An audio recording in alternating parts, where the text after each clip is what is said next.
निसर्ग संवर्धनाच्या नावाखाली पशुपक्ष्यांना खायला घालणं बंद करा. पुण्यामध्ये असा एक अंदाज आहे की 5 लाख कबूतर आहेत. मी याच्यात सांगितलं की निसर्ग स्वयंपूर्ण आहे, स्वयंभू आहे. ही माणसाची शिट्टी झाली. आता आपल्याला पक्ष्याची शिट्टी ऐकायची आहे, पपिहाची शिट्टी ऐकायची आहे. रेडी सगळेजण?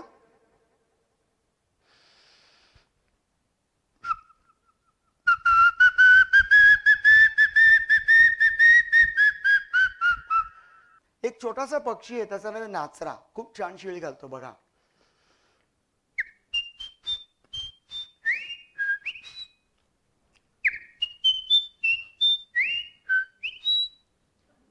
घाव वाढले तरी निसर्ग माणसाला शिक्षा करत नाही. आपण झाड तोडलं, निसर्ग काय शिक्षा करतो आपल्याला? नमस्कार, मी प्रतिभा विनय ठकार.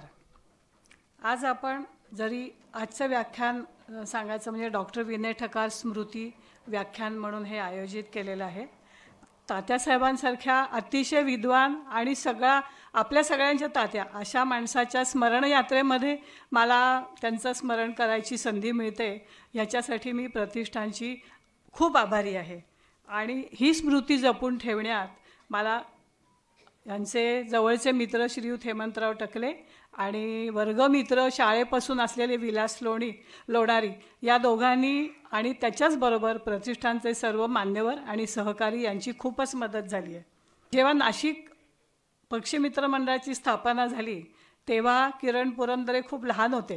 म्हणजे दिगंबर गाडगेळांनी काल मला मेसेज करून सांगितलं की तुला आठवतं आहे का, आपण जेव्हा गेलो होतो तेव्हा किरण शाळेत होता, हे मला आठवतं आहे म्हणून. तर ते ज्ञानाने खूप मोठे आहेत, वयाने आमच्यापेक्षा खूप छोटे आहेत. आणि यांच्याबरोबर मी आणि डॉक्टर ठकार नांदूर मधमेश्वरला पक्षी निरीक्षणाला गेलो होतो आणि तेव्हा त्यांचं पहिलं पुस्तक आमच्याकडे जे आलं होतं ते म्हणजे कापशीची डायरी. आणि ते पुस्तक अजूनही डॉक्टर ठकारांना दिलेलं माझ्या संग्रही आहे. गेली 42 वर्ष हे पक्षी आणि निसर्ग यांचा त्यांनी अभ्यासपूर्ण व्यासंग जपलेला आहे. आणि नुसतं त्यांनी जपला नाही, पण ती माहिती आणि तो अभ्यास ते इतरांपर्यंत पोचवायचा प्रयत्न करतात आणि त्याच्यासाठी कार्य करतात. प्रामुख्याने लहान मुलांना त्या दिशेने नेल्यामुळे आपल्या पुढे एक निसर्ग निर्माण करणारी, चांगला निसर्ग निर्माण करणारी नवी पिढी लहान मुलांपासून ते तयार करत आहेत. भारतातील सुमारे 80 पक्ष्यांचे आवाज ते हुबेहूब काढू शकतात. आणि मी स्वतः पाहिलंय त्यांच्याबरोबर जंगलात चालताना की ते पक्षी त्यांना वरून तसाच आवाज काढून प्रतिसाद देतात. मला वाटतं नुसती ओळख कागदोपत्री देण्यापेक्षा तुम्ही सगळे त्यांची खरी ओळख काय आहे ती निम्मी पाहिली, थोडी चुणूक पाहिली आहे. आणि पुढची ओळख त्यांच्या आता तुमच्या भाषणातून, व्याख्यानातून आणि आवाजातून होईल असं वाटतं. विनय ठकारांच्या स्मृतीला परत एकदा वंदन आणि किरण पुरंदऱ्यांचे आमच्या विनंतीला मान देऊन आल्याबद्दल मी शतशः आभार मानते. सर्वांना धन्यवाद. ओतीत विखारी वातावरणी आग, हा वळसे घालीत आला मंथर नाग. मधुनीच उभारी फणा करी फुतकार, ये ज्वालामुखीला काय अचानक जाग. तात्यांनी काय लिहून ठेवलंय हो. अही नकुल कविता आठवतीये? कोणाकोणाला आठवते? हात वरती करा. व्हेरी गुड, खूप छान. अही म्हणजे कोण? अही म्हणजे मुंगूस नाही, हा, अही म्हणजे नाग आणि नकुल म्हणजे मुंगूस. मी का उल्लेख केला तर त्यांनी वाईल्ड वरती लिहिलेली कविता आहे ना ही. कधी लवचिक पाते खडगाचे लवलवते, प्रमदेचे नाजूक वस्त्र जणू सळसळते. अप्रतिम. तर मी तुम्हाला सगळ्यांना अभिवादन करतो. लोणारी काका खूप खूप धन्यवाद. प्रतिभाताई खूप खूप धन्यवाद. खूप छान वाटलं तुम्हाला भेटून. कित्येक वर्षांनी मी नाशकात आलो आहे. माझे काही जुने मित्र इथे दिसत नाहीयेत मला. दिगंबर गाडगीळ, दत्ता उगावकर, ही मंडळी आता वयोवृद्ध पण झाली आहेत. तर आज जरा थोडा वेगळा विषय मांडायचा असं मी ठरवलंय. तुम्ही चिवटपणे बसणार ना शेवटपर्यंत? तर ही जी फिल्म आहे ना, या फिल्म मध्ये एक जो विचार मांडला होता तो विचार मी तुम्हाला थोडक्यात बोलून दाखवतो की माझ्या या सगळ्याची सुरुवात ही उनाडक्यांमधून झाली, भटकण्यातून झाली. तो प्रवास कसा होता हे तुम्हाला मी त्याच शब्दांमध्ये सांगतो. एक सेकंद. मी उनाडक्या करायचो, खूप भटकायचो, अभ्यासात लक्ष नाही, पुण्यात राहायचो, मुळा मुठा अभयारण्य, मुठा नदी आमच्या घरापासून जवळ, मोठा देवराईचा एक मांड होता, तिथे एक छोटा निवळ शंख ओढा वाहत जायचा, त्याच्यामध्ये गावकरी मरळ पकडायला खाली उतरायचे, मासे पकडायला खाली उतरायचे. याच्यातून मी हळूहळू शिकायला सुरुवात केली, मला आवड लागली या सगळ्याची. मग माझा छंद झाला, मी पक्षी बघायला सुरुवात केली, कापशी नावाच्या पक्षाच्या प्रेमात पडलो आणि कापशीची डायरी लिहिली. हे पुस्तक व्यंकटेश माडगुळकर यांच्या हाताने 1984 साली प्रकाशित झालं. 40 वर्ष झाली पुस्तकाला प्रकाशित होऊन. मग नंतर या छंदाचा ध्यास झाला, ध्यासाचं वेड आणि वेडाचं आयुष्य. परत सांगू, इथे जे उनाडक्या करणार आहेत त्यांच्यासाठी, उनाडक्यांनी सुरुवात केली, आवड निर्माण झाली, छंद झाला, ध्यास, वेड आणि वेडाचं आयुष्य, ही माझी सुरुवात होती. मी तुम्हाला एका छोट्या गोष्टीपासून सांगणार आहे, सुरुवात करणार आहे. एक मोठा समुद्र किनारा असतो बर का. या समुद्र किनाऱ्यावरती समुद्राच्या लाटांबरोबर काही जीव हे किनाऱ्यावरती येऊन पडत असतात आणि तडफडत असतात. एक छोटा मुलगा ते बघतो आणि एक जीव हातात धरतो आणि असा समुद्राच्या पाण्यामध्ये फेकून देतो. मग तो जीव वाचतोय त्याच्या लक्षात येतं आणि त्याला देखील हा छंद लागतो. तो असे अनेक जीव पकडतो आणि पाण्यामध्ये फेकून देतो. लांबून एक काका हे बघतात आणि त्याला विचारतात, तू काय करतोयस रे? तर तो म्हणतो की हे बघा काका, हे जे जीव आहेत की नाही समुद्राच्या लाटांबरोबर किनाऱ्यावरती येऊन पडतायत, त्यांना मी जीवदान देतोय, असं तो म्हणतो. मग ते काका कदाचित पुणेरी असावेत. मग काय फरक पडणार आहे असं ते काका त्या मुलाला विचारतात. पण तो मुलगा कृतीतून उत्तर देतो. तो हातामध्ये एक जीव घेतो आणि समुद्राच्या पाण्यामध्ये फेकतो आणि म्हणतो, त्याला फरक पडणार आहे.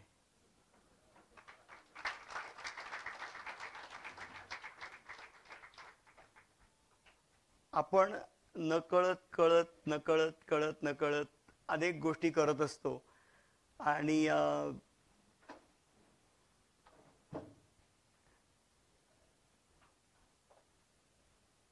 तुम्ही ते काहीही केलं तरी सगळेजण पहिल्यांदा तुमच्याकडे बघतील, त्यामुळे ते झालंय असं मी गृहीत धरतो.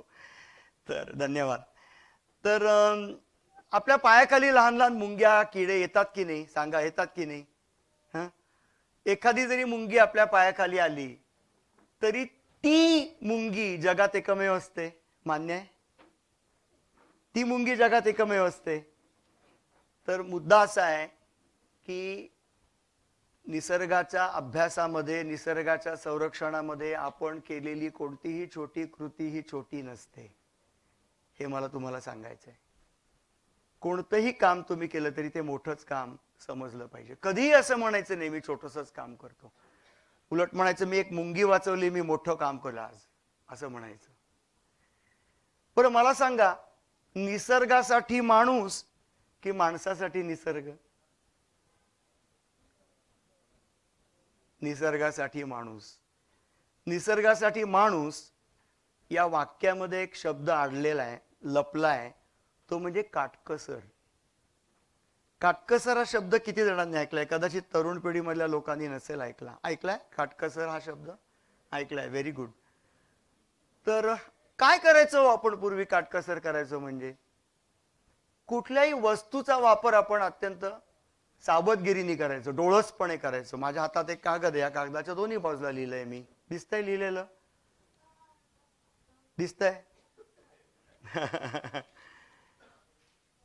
तर वस्तूंचा वापर करण्यात तुम्ही म्हणाल निसर्गाचं संवर्धन कसं होतं? हो, हा कागद कुठून येतो? झाडं तोडल्याशिवाय कागद येतो का? नाही येत. मग आपण जर असं ठरवलं की अशा वस्तूंची यादी करायची की ज्या वस्तू निसर्गातून येतात आणि त्या वस्तू वापरताना काटकसर करायची. आपण अप्रत्यक्षरित्या निसर्ग वाचवतो की नाही? वाचवतो. आणि हे करण्यासाठी आपण सगळेजण या उपक्रमात सहभागी होऊ शकतो की नाही? हो. मी याच्यात सांगितलं की निसर्ग स्वयंपूर्ण आहे, स्वयंभू आहे. माणूस जंगल निर्माण करू शकतो का? नाही. नैसर्गिक अधिवास हा शब्द ऐकलाय कधी? माणूस नैसर्गिक अधिवास निर्माण करू शकतो का? माणूस वाळवंट निर्माण करू शकतो का? नाही. जंगल पण निर्माण करू शकत नाही. पण आपण वापर करतो का जंगलाचा? हो. हे बघा, हे जंगलातून आलंय, हो की नाही? मग कोणतं तत्व जर का वापरलं आपण तर आपण निसर्गाचं रक्षण करू शकतो. सांगू ते तत्व? Eat the interest, keep the capital. व्याज वापरा पण मुद्दल तसंच ठेवा. झाडाला फळं येतात, ती फळं भरपूर खा, झाड तसंच राहू देत. मी मध्यंतरी एक एक्सरसाइज केला, एक उपक्रम राबवला, एक प्रयोग केला. आपल्या महाराष्ट्रामध्ये ज्या ज्या ठिकाणी आदिवासी मंडळी राहतात त्यांचा एक नकाशा तयार केला. आणि आपल्या महाराष्ट्रामध्ये जिथे जिथे उत्तम नैसर्गिक परिसंस्था आहेत, उत्तम नैसर्गिक अधिवास आहेत, अभयारण्य आहेत, उपवन आहेत, अशांचा एक नकाशा तयार केला. आणि ते दोन्ही नकाशे एकमेकांवरती ठेवले. अचूकपणे ते सुपर इम्पोज केल्यानंतर जुळतात नकाशे. ज्या ज्या ठिकाणी उत्तम अवस्थेत, सुदृढ अवस्थेमध्ये निसर्ग आहे त्याच ठिकाणी आदिवासी राहतात. आलं लक्षात?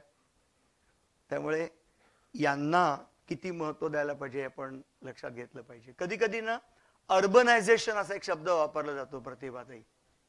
अर्बनायझेशन म्हणजे शहरीकरण. मला आज एक शब्द वापरावा असं वाटतोय, ट्रायबलायझेशन व्हायला पाहिजे. ट्रायबलायझेशन व्हायला पाहिजे याचा अर्थ असा की जे काही आहे ते टिकलं पाहिजे. ते सरसकट कत्तल करत नाहीत. बघा तुम्ही, सरसकट तोडत नाहीत. एक उदाहरण देतो. शतावरी माहितीये सगळ्यांना? शतावरी, ॲस्पॅरागस.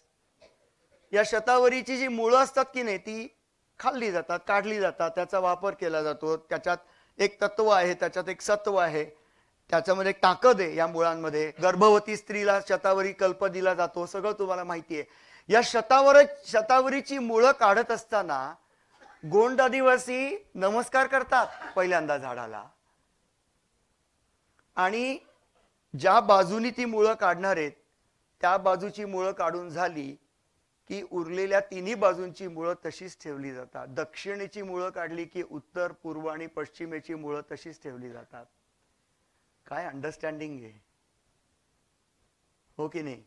कारण ज्या दिशेची मुळं काढली जातात त्यांना उसंत देतात ना ते पुढच्या वर्षी वाढायची. निसर्गाला जर आपण उसंत दिली तर निसर्ग चमत्कार करतो. परत एकदा सांगतो, निसर्गाला आपण जर का उसंत दिली तर निसर्ग चमत्कार घेतो. याचा अर्थ काय माहितीये का? हवा, पाणी, अन्न, काष्ठ आपण काहीही निसर्गातून घेतलं ना तर त्या संसाधनाची भरपाई करण्यासाठी निसर्गाला वेळ दिला पाहिजे. आलं लक्षात? म्हणजे प्रमाणात वापरलं पाहिजे की नाही हे सगळं. माझे आजोबा आम्ही जेवणापूर्वी एक श्लोक म्हणायचे आणि आमच्याकडनं म्हणून घ्यायचे. ते असं म्हणायचे,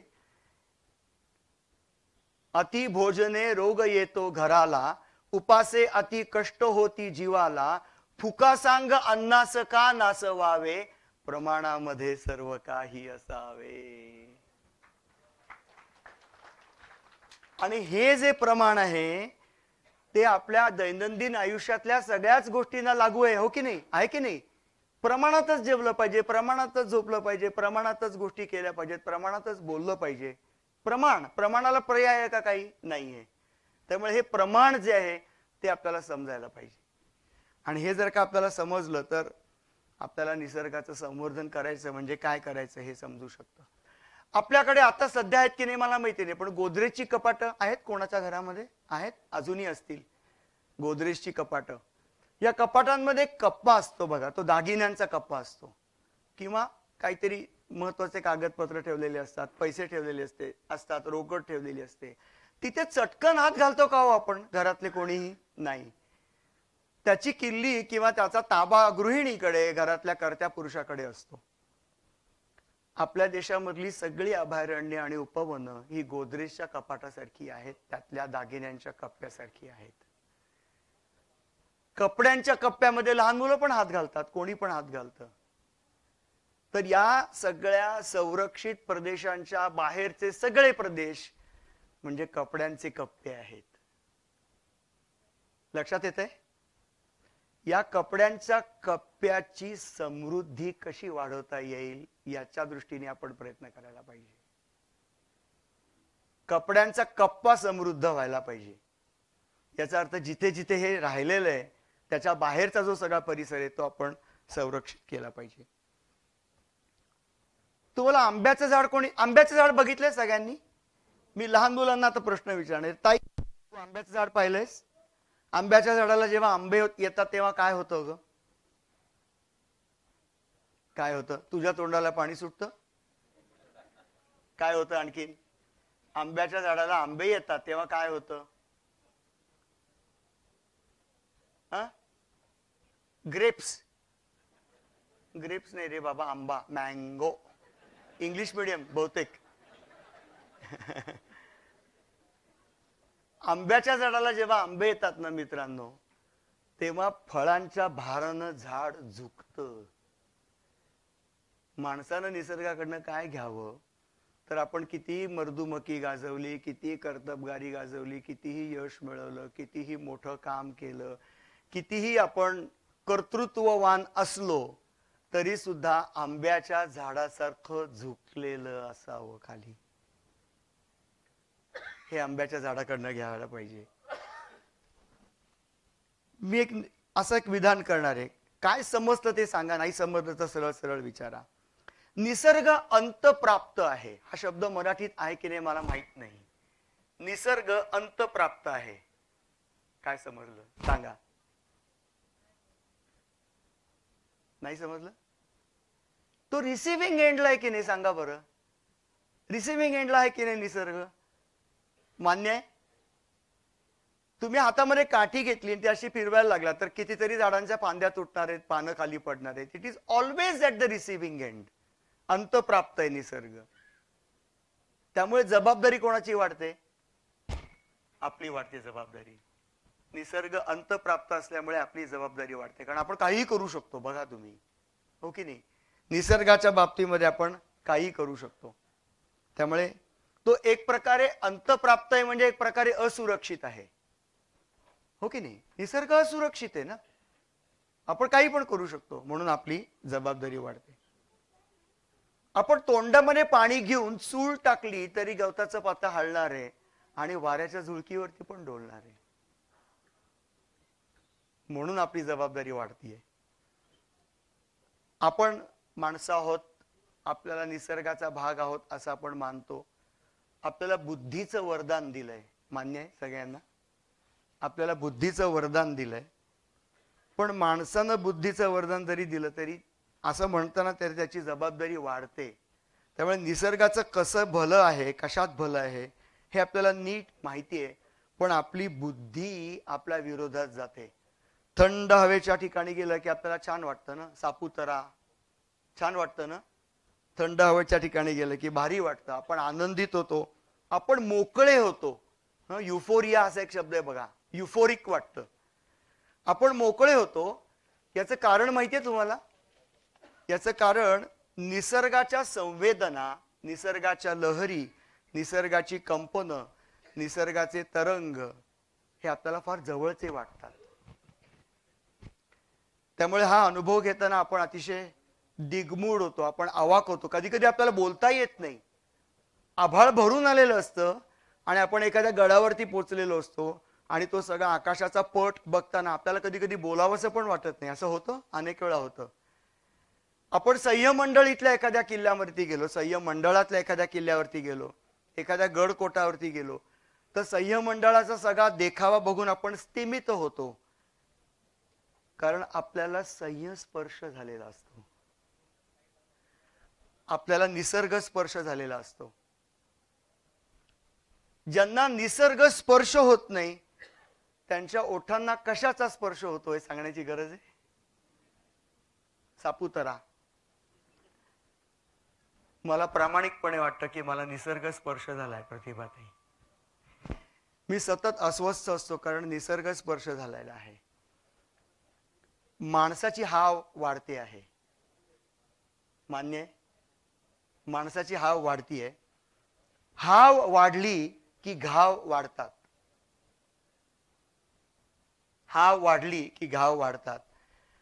घाव वाढले तरी निसर्ग माणसाला शिक्षा करत नाही. आपण झाड तोडलं, निसर्ग काय शिक्षा करतो आपल्याला? काही नाही. आपण झाड लावलं, निसर्ग कौतुक करतो? नाही. त्यामुळे निसर्ग, आपण कोणतंही काम चांगलं केलं तरी आपण चांगल्या कामाचं निसर्ग आपल्या कौतुक करत नाही आणि आपल्या वाईट कामाबद्दल आपल्याला शिक्षाही करत नाही. खूप महत्वाचं बोलतोय मी आता. निसर्ग फक्त परिणाम दाखवतो. निसर्ग फक्त परिणाम दाखवतो.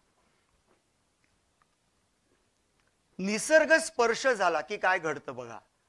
निसर्ग स्पर्श झाला की एक सूत्र सापडतं.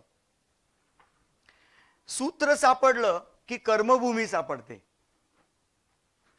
निसर्ग स्पर्श झाला की सूत्र सापडतं. सूत्र सापडलं की कर्मभूमी सापडते आणि कर्मभूमी सापडली की पायांखालच्या मातीवर यशकथेची धुळाक्षर उमटायला लागतात. मी सारखा पुण्यात आहे की काय असं मला वाटतं. तुम्ही टाळ्याच नाही वाजवतात कोणी. गंमत केली. आपण निसर्गाशी एकरूप झालो की निसर्गाला माणसामुळे जे वेगवेगळ्या प्रकारचे त्रास होतात त्याची उत्तरं सापडायला लागतात. हे वाक्य मी परत उच्चारतो. आपण निसर्गाशी खऱ्या अर्थी एकरूप झालो की माणसामुळे निसर्गाला जे त्रास होतात त्याची उत्तरं आपल्याला सापडायला लागतात. कारण निसर्गाच्या प्रती आपली संवेदनशीलता कमालीची वाढायला लागलेली असते, वाढलेली असते. आणि उत्तरं सापडायला लागली की झपाटलेपणाचा गुणाकार होतो. उत्तरं सापडायला लागली की झपाटलेपणाचा गुणाकार होतो. मग अंगावरचे कपडे, घड्याळ, मधुर ध्वनी, मधुर ध्वनी म्हणजे मोबाईल, जेवण, खाण, बँकेतली शिल्लक, या गोष्टी गौण वाटायला लागतात. ही बेधुंदी जी आहे ना, ही जी धुंदी आहे ना, ती मी आता अनुभवतोय, आम्ही सगळेजण अनुभवतोय. या सगळ्या गोष्टी काही वेळेला अनावश्यक वाटायला लागतात पण त्या सर्वार्थाने अनावश्यक नसतात. आता मी खूप महत्वाचं बोलतोय, नीट ऐका. एखाद्या व्यक्तीनं निसर्गासाठी काम करणारी संस्था काढली, असं घडतं ना आपल्या आजूबाजूला. पक्षी मित्र संघटना निघते, सह्याद्री मित्र संघटना निघते, इथे देखील कितीतरी छोटी छोटी मंडळं असतील, अनेक संस्था काम करत असतील. एखाद्या व्यक्तीनं निसर्गासंबंधी काम करणारी संस्था काढली आणि जर तो खऱ्या अर्थी निसर्गाशी एकरूप झालेला असेल, निसर्गाचं भलं करत असेल, तर धर्मादाय आयुक्तांनी भेटायला बोलवलं तरी घाबरायचं कारण नाही.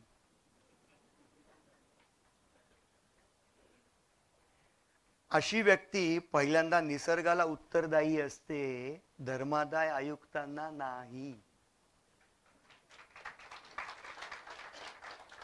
या कार्यक्रमाला लहान लहान मुलं खूप कमी आहेत.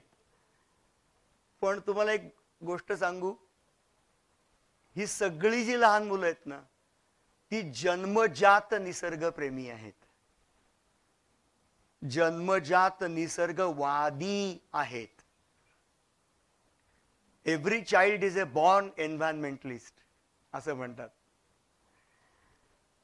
तर ही जी मुलं आहेत, लहान मुलं, त्यांना जर का आपण असं सांगितलं की आज शाळा नाही,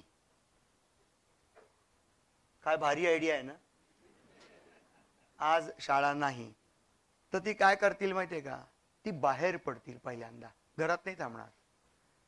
मान्य आहे? ती बाहेर पडतील, घरात नाही थांबणार. काय करतील? ती उंडाऱ्याला जातील, हिंडायला जातील, उन्हाडक्या करायला जातील, उचापत्या करायला जातील, ओढ्यावर जातील, मातीत खेळतील, कैऱ्या तोडतील, शिंदोळ्या गोळा करतील, तळ्यावर जातील, नदीवर जातील, मासे पकडतील, फुलपाखरांच्या मागे लागतील, एखादं फुलपाखरू पकडण्याचा पण प्रयत्न करतील. या मुलांना शाळेमध्ये खेचून नेलं जातं, निसर्गात ती आपोआप जातात. पंढरीनाथ महाराज की. निसर्गात आपोआप जातात. सांगावं लागतं घराच्या बाहेर जा, पावसात खेळायला जा, मातीत खेळायला जा, मातीत खा, माती खा, काही सांगावं लागत नाही. या मुलांना आपण कोण आहोत याचा एक शोध लागण्याची शक्यता ही निसर्गात जास्त असते, शाळेत जरा कमीच असते. त्यामुळे या मुलांकडे लक्ष द्या असं मी आवर्जून सांगेन. या मुलांमध्ये निसर्गाकडनं घेण्याचं काहीतरी असतं, देण्याचं पण काहीतरी असतं. त्यांची जी संवेदनशीलता आहे त्याची पातळी आणि आपल्या संवेदनशीलतेची पातळी पूर्णपणे वेगळी आहे. आपल्याला जे वाटत असतं निसर्गाबद्दल त्याच्यापेक्षा त्यांना जे वाटत असतं हे जास्त महत्वाचं असतं. आणि त्यांना निसर्गाबद्दल जे वाटणं असतं ते आपण समजून घेतलं पाहिजे आणि त्यांना त्या वाटेनं पुढे नेलं पाहिजे. आता ही जी मुलं आलेली आहेत की नाही, त्यांच्यापैकी एखाद्या मुलाच्या किंवा मुलीच्या कपड्यावरती त्या मुलांनी किंवा मुलींनी खाल्लेल्या फळांचे डाग बघायला मला खूप आवडलं असतं.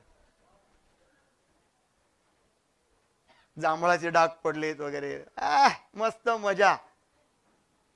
हे घडलं पाहिजे आणि तशी संधी आपण त्यांना उपलब्ध करून दिली पाहिजे. आपण कडुनिंबाच्या झाडाखालून जातो बघा, पुष्कळ वेळेला जातो की नाही? छान वाटतं की नाही? तिथे गेल्यावरती काय वर्णन करायचं, छान वाटतं. तर यापुढे जेव्हा कडुनिंबाच्या झाडाखालून जाल ना, तेव्हा हे ते झाड आहे अशी मी कल्पना करतो. अशी मिठी मारायची त्या झाडाला छान आणि डोळे मिटायचे. करवंदाच्या झाडाला किंवा कडुलिंबाच्या झाडाला अशी मिठी मारायची आणि डोळे मिटायचे. मनात काय भावना येतात ते फक्त मला सांगायचं. नंतर त्या झाडाखालून जाताना आपली 2 फुफ्फुस झाडावरती येथे आपण विसरतो.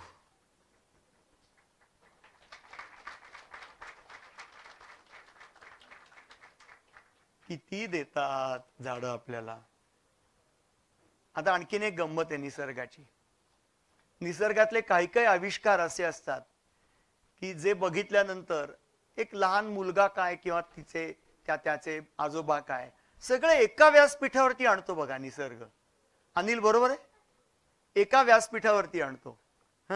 सूर्यास्त बघत असताना तो सूर्यास्त बघणाऱ्या 10 वर्षाच्या बाळाला, मुलाला जेवढा आनंद होतो तेवढाच त्याच्या 70 वर्षाच्या आजोबांना पण होतो की नाही?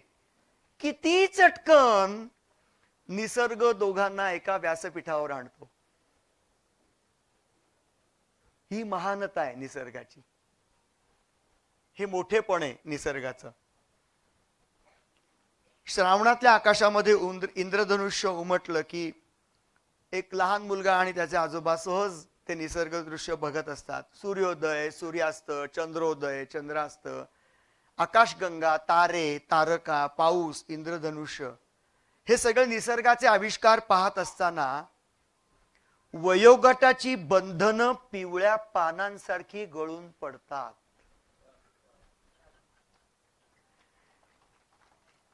तुम्ही झाडं अनेक बघितलेली आहेत, हो की नाही? मला गंमत म्हणून नाशकातल्या 3 देशी झाडांची नावं कोणीतरी सांगेल पटकन? सांगा. शिवण, वड, पिंपळ, चिंच. Very good. 3 परदेशी झाडांची नावं सांगेल पटकन? जॅकरंडा, गुलमोहर, अशोक, ग्लिरिसिडिया, निलगिरी. गुलमोहराची गंमत आहे, लोणारी काका. हा आपला नाहीये, पण लोकांनी कविता लिहिल्या गुलमोहरावरती आणि मग तो आपला वाटायला लागला. लाल फुलांच्या लिपीतला हा लेख मला कळला, अंगणी गुलमोहर फुलला. 1840 साली पहिला गुलमोहर मुंबईत फुलला आणि त्याच्यानंतर तो आपलाच वाटायला लागला. आपलं नाहीये झाड. तर हे जे झाड आहे की नाही, या झाडामध्ये माझ्या मागे मागे म्हणणार सगळेजण, म्हणणार? कंटाळा येत नाहीये ना? हा, माझ्या मागे मागे म्हणायचं, झाडात अर्थशास्त्र आणि पर्यावरणशास्त्र यांचा सुरेख संगम झालेला असतो. ज्या शेवग्याच्या झाडावरती 27 प्रकारचे पक्षी येतात त्याच शेवग्याच्या झाडाच्या शेंगा 75 रुपये किलोनी विकत मिळतात. पंढरीनाथ महाराज की जय. एक नमन कवळा पार्वती, हर बोला हर हर महादेव. शिवरात्र नुकतीच झालीये. माणसानं काय घ्यावं झाडाकडनं? देणं घ्यावं, देणं. देत राहावं, सारखं देत राहावं. हे झाडाकडनं घ्यावं. सारखं देत राहतो हो झाड. नाही देत राहत का? देत राहतं की नाही? 80-80 वर्ष देणारी झाड आहेत. 100-100 वर्ष देणारी झाड आहेत. 2-2 हजार वर्ष देणारी झाड आहेत. 4-4 हजार वर्ष देणारी झाड आहेत. 4000 वर्ष एक झाड देतय. झाडं महान आहेत की नाही? झाडं महान आहेत, माणूस लहान आहे.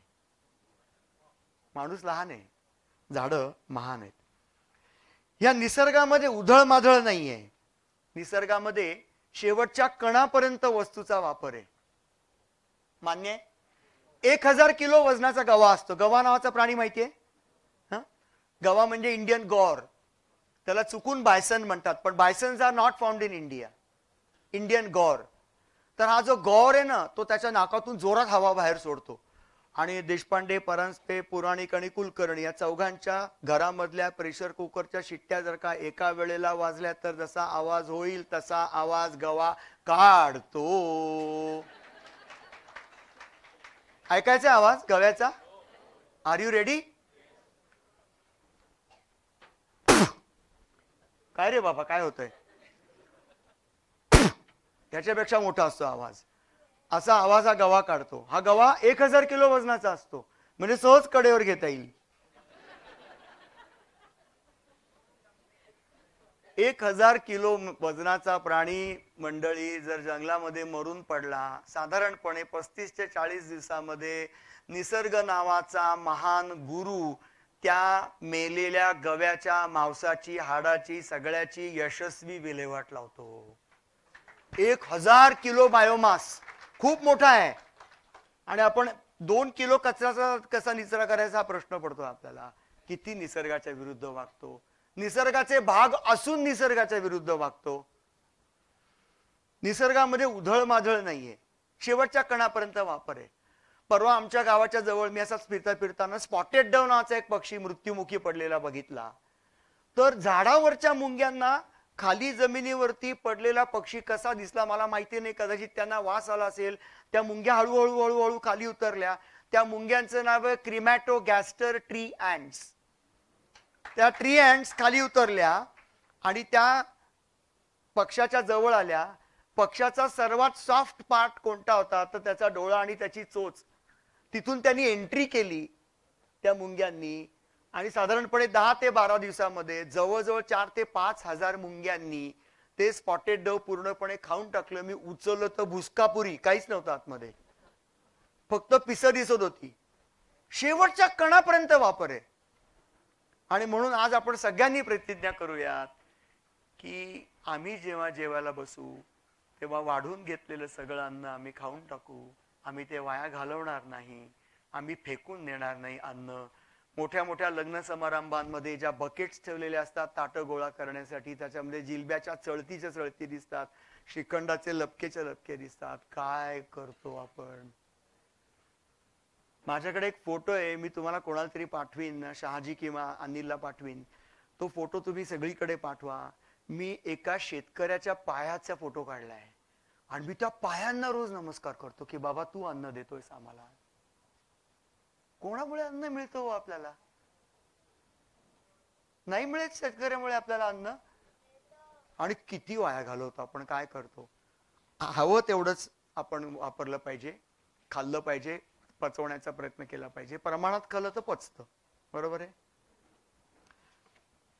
असा कोणता पदार्थ आहे जो निसर्ग तयार करत नाही की ज्याची माती होत नाही? सगळेच पदार्थ निसर्ग असे तयार करतो की ज्याची माती होते. होते की नाही माती?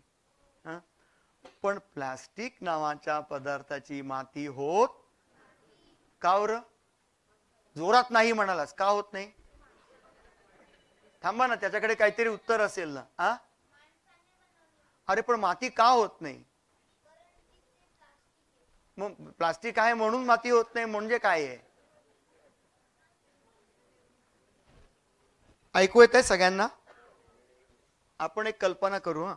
मी तुमची माफी मागून हे काढून टाकतोय जरा आणि याची आणखीन एक घडी घालतो, मग त्याची आणखीन एक घडी घालतो, त्याची आणखीन एक घडी घालतो आणि इथे ठेवतो. कल्पना करा की हे प्लास्टिक आहे, हे जंगलात पडले, निसर्गात पडले. याच्या मधून पाणी जाईल का हो? याच्या मधून सूर्यकिरण जातील का हो? याच्या मधून प्राणवायू जाईल का हो? नाही. हे उचललं तो बरोबर तेवढा चौकोन बायोलॉजिकली डेड झालेला असतो, जैविकदृष्ट्या मृत झालेला असतो. आपण इतक्या चुकीच्या पद्धतीने प्लास्टिक वापरतोय प्रतिभाताई, की माणसाच्या मेंदूमध्ये प्लास्टिकचे नॅनो कण सापडले आहेत, ऑलरेडी सापडले आहेत. अजूनही आपण प्लास्टिकच्याच बाटलीमधून पाणी पितो. मलाही तसंच दिलं गेलं आहे.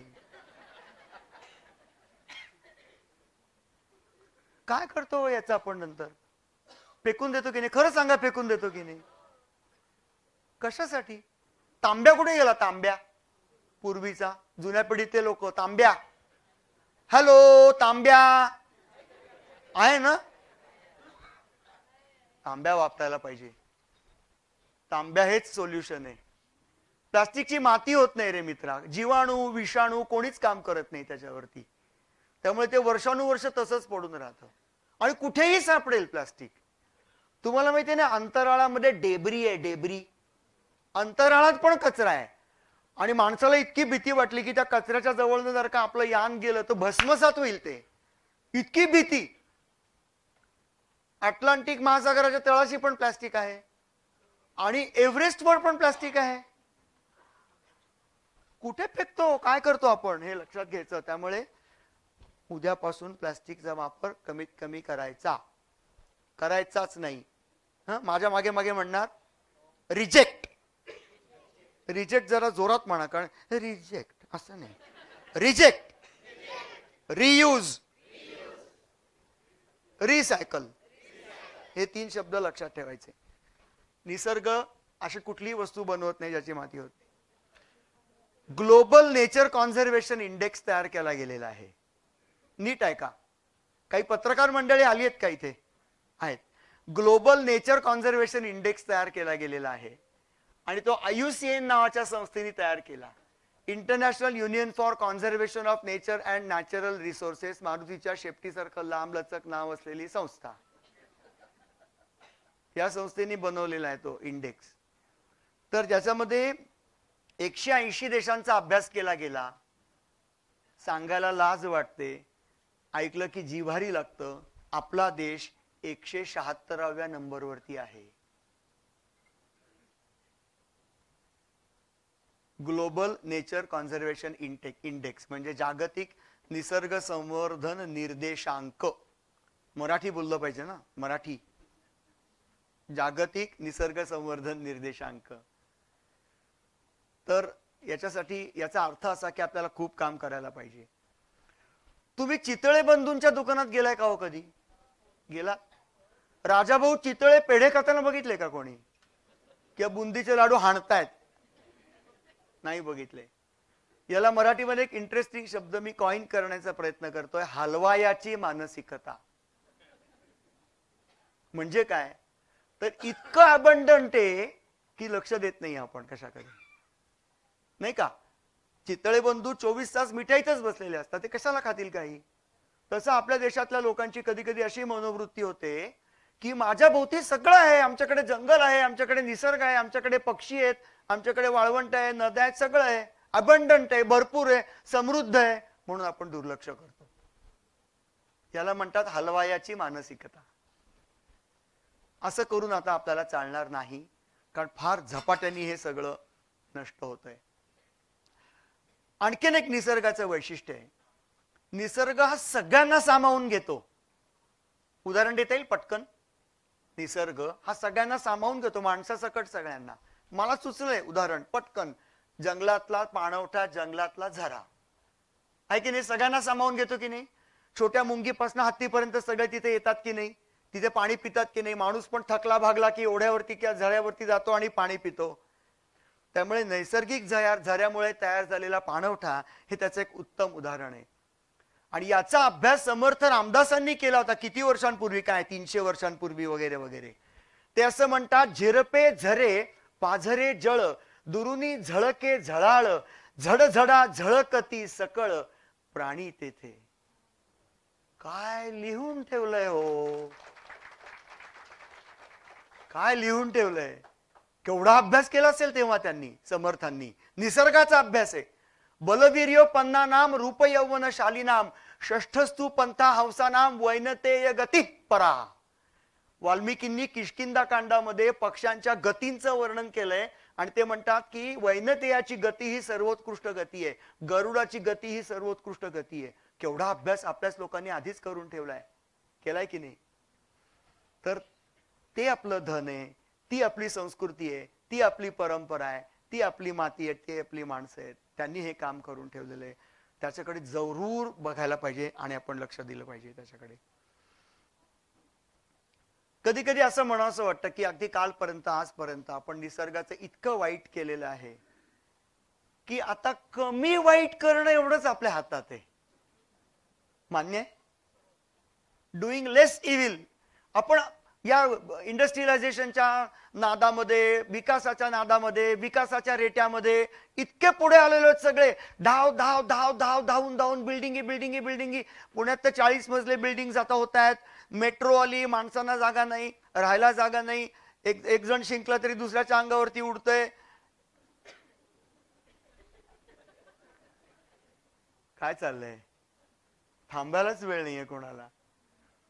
त्यामुळे लेस इव्हिल करणं, कमी वाईट करणं एवढंच आपल्या हातात आहे. म्हणून मी नेहमी सांगतो की आपली जीवनशैली ही निसर्ग स्नेही जीवनशैली असायला पाहिजे, निसर्गपूरक जीवनशैली असायला पाहिजे, निसर्गाशी मैत्री करणारी जीवनशैली असायला पाहिजे.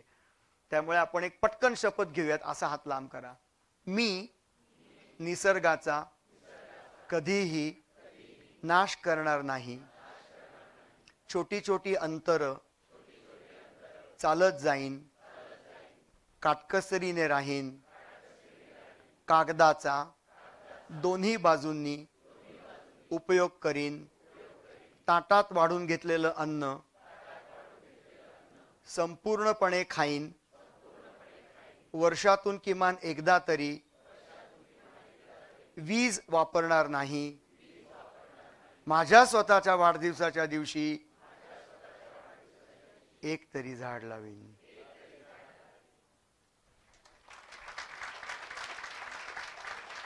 अहो, तुम्ही प्रत्येकाने एक जरी झाड लावलं तरी किती झाडं जगणार आहेत, किती झाडं उगवणार आहेत, किती झाडांना पानं येणार आहेत, किती झाडांना फुलं येणार आहेत, त्यांच्यावरती फुलपाखरं येणार आहेत, त्याच्यावरती मधमाशा येणार आहेत, त्याच्यावरती किडे येणार आहेत. ते झाड ऑक्सिजन देणार आहे, कार्बन डायऑक्साईड शोषून घेणार आहे, ते सावली देणार आहे. तुम्ही आमच्याकडे या 46 डिग्री सेंटीग्रेड टेम्परेचर मध्ये कुसुम नावाचं झाड जे सावली देतं त्याचा अनुभव घ्या. अप्रतिम सावली. त्या सावलीचं वर्णन करताना मी असं म्हणतो की बिन टाक्याची सावली हे झाड देतं. म्हणजे कळलं? एकसंध सावली, बिन टाक्याची सावली झाड देतं. हे किती छान वाटतं या झाडाच्या सावलीमध्ये. मला काही वर्षांपूर्वी असा प्रश्न पडला की निसर्गाचा अभ्यास करून छान छान फोटो काढून माणसंच मोठी होत आहे. तो निसर्ग तिथेच राहतोय. ODK हे नाव ऐकून माहितीये कोणाला? काय? किंगफिशर. Very good. तुम्हाला माहिती आहे तिबोटी खंड्या. या खंड्याच्या मागे सगळं जग लागलंय, पण त्या खंड्याच्या अधिवासात काहीच फरक पडलेला नाहीये, तसंच आहे अजूनही. फोटोग्राफी करताना सुद्धा आपण काळजी घ्यायला पाहिजे की नाही. एक अशी ओढ्याची बट्टी आहे, एक ओढ्याची बट्टी आहे, म्हणजे ओढ्याची दरड आहे. त्या दरडीमध्ये त्या छोट्याशा बिचाऱ्या तिबोटी खंड्यांनी, चिमणीपेक्षा लहान खंड्या, फार सुंदर आहे, त्यांनी घरटं केलेलं आहे. त्या घरट्याच्या इतकं जवळ जाऊन बसतात लोणारी काका हे लोक की त्या नर आणि मादीला, त्या पिल्लांना भरवण्यासाठी जी फ्रिक्वेन्सी आवश्यक असते ती फ्रिक्वेन्सीच राहत नाही आणि कधी कधी उपासमारीनं पिल्लं मरतात. एकदा तर असं झालेलं होतं की त्या फोटोग्राफरनी हाईट इतक्या जवळ नेली होती, त्याची लपणगृह त्याचं इतक्या जवळ नेलेलं होतं की नर आणि मादीनी पिल्लांना भरवण्यासाठी ज्या पद्धतीने पिल्लांना भरवणं योग्य होतं, आवश्यक होतं, त्यामुळे पिल्लांची वाढ होणार होती, तर ती पिल्लं मध्ये मध्ये गॅप पडल्यामुळे त्या पिल्लांपर्यंत, त्या बोगद्यापर्यंत मुंग्या गेल्या आणि मुंग्यांनी ती पिल्लं खाऊन टाकली, कारण अटेन्शनच राहिलं नाही. ही कशाची फोटोग्राफी आहे, काय म्हणायचं याला? हे नाही, हे आपण सांभाळलं पाहिजे, हे नाही केलं पाहिजे आपण. तर त्यामुळे मला असं वाटायला लागलं होतं की ज्या पक्षाचा आपण फोटो काढतो त्या पक्षाच्या आयुष्यात काय फरक पडतो. मी वाघाचा फोटो काढला, काय फरक पडला वाघामध्ये? त्यामुळे मला असं वाटतं की आपण जे करतो त्याच्यामुळे निसर्गाचं संवर्धन होतं का हे पहिल्यांदा बघायला पाहिजे. फोटोग्राफर्स असं का करत नाहीत? उत्तम फोटो काढायचे, मोठे मोठे करायचे आणि मोठ्या मोठ्या इंडस्ट्रीजना विकायचे, लाखो रुपये गोळा करायचे आणि किरण पुरंदरांना द्यायचे. कारण आम्ही काम करतोय ना निसर्गात राहून. तर एसी बंद करा असं म्हणायचंय तुम्हाला? हा, वातानुकूलित किंवा वातानुकूलन बंद करा, पंखा बंद करा. बरोबर आहे की नाही? निसर्गाचा अभ्यास करताना निसर्ग वाचला पाहिजे की नाही? निसर्गाची फोटोग्राफी करताना निसर्ग वाचला पाहिजे की नाही? ते पैसे गोळा करा आणि त्याच्यातून निसर्ग संवर्धन करा. फोटो स्वतःच्याकडे 80-80 हजार फोटो असतात एका पक्षाचे, एका व्यक्तीकडे. या स्केलला ते सगळं चाललेलं आहे. तर त्यामुळे मला असं वाटतं की निसर्गावरती पीएचडी करणारे लोक पण आहेत पुष्कळ. म्हणजे मुठा नदीवरती पीएचडी आहे, मुळा नदीवरती पीएचडी आहे, पण ती नदी तशीच आहे अजून, ती गटार गंगाच आहे. तर जो माणूस निसर्गावरती पीएचडी करतो त्याचं ते नैतिक कर्तव्य आहे की ते वाचलं पाहिजे ना दादा. ते वाचलं पाहिजे. त्याच्यात नको का फरक पडायला की मी कोट आणि टाय लावायचा आणि IUCNच्या मीटिंग मध्ये अंगावरती अत्तराचे फवारे उडवून my river is very good river वगैरे असं बडबडायचं का? त्यामुळे आपण ज्याचा अभ्यास करतो त्याचा अभ्यास त्याच्या संरक्षणासाठी झाला पाहिजे. हे निसर्गाचं सूत्र आहे. हे सूत्र खूप महत्वाचं आहे. हे फार महत्वाचं सूत्र आहे. आणि जेव्हा मी स्वतःला हा प्रश्न विचारला तेव्हा मी वेगळी वाट घेतली आणि मग निसर्गाच्या संरक्षणासाठी प्रयत्न सुरू केले. ज्या ज्या पद्धतीने मला जमेल तशा प्रकारे आम्ही प्रयत्न केले. आम्ही एक छोटासा प्रकल्प हातात घेतलाय. मला तो सगळ्यांना सांगायचा आहे आणि मी तोच मुद्दाम सांगणार आहे तुम्हाला. एक दिवस काय झालं, आमच्या घराच्या शेजारी एक महिला होती. तिचं नाव होतं चंद्रकला रूपचंद भलावी. तर या महिलेला ताक हवं होतं. आमच्या दारामध्ये एक दही ताकवाला आला. त्याचं आडनाव होतं बडवाईक. 22 वर्षांपूर्वीची गोष्ट आहे. मला आडनाव अजूनही लक्षात आहे. बडवाईक नाव होतं त्याचं. तर तो दारामध्ये आला आणि त्याने आवाज दिला, दही. भीती वाटली. असा आवाज दिला आणि मग ती चंद्रकला लगबगीने असं तिच्या साडीच्या खाली तिच्या असं पातेलं धरलेलं होतं आणि ती बाहेर आली. चंद्रकला तिथेच उभी राहिली आणि त्या दहीवाल्याकडे तिने बघितलं. तर तिला त्या दिवशी दही विकत घ्यायला पैसे नव्हते तिच्याकडे, म्हणून तिने ते पातेलं लपवलं होतं. तर तिची लगबग मला डोळ्यांना दिसत होती. मी तिथे शेजारी बसलेलो होतो. आम्ही या गावात काम करायला सुरुवात केल्यापासून काय ठरवलंय, पैसे द्यायचे नाहीत कोणाला, कॅश द्यायची नाही, रोकड द्यायची नाही कोणाला, काम द्यायचं. झाडाच्या बिया द्यायच्या, त्यांना झाडं लावू देत, झाडं तुम्हाला पैसे देणार आहेत. बरोबर आहे. तर तिची लगबग आम्हाला दोघांना डोळ्याला दिसत होती. तो बडवाईक तिथे आला. त्यांनी एका झाडाच्या कडेला त्याची सायकल लावली. त्या सायकलीच्या मागे कॅरियरला एक अशी वेताची टोपली होती. त्याच्यामध्ये दही ताक असं सगळं ठेवलेलं होतं. त्यांनी ती सायकल स्टँडला लावली. तिथे उभा राहिला, कपाळावरचा घाम पुसला आणि चंद्रकलाकडे पाणी मागितलं. चंद्रकलाने त्याला पाणी दिलं आणि मग त्याच्यानंतर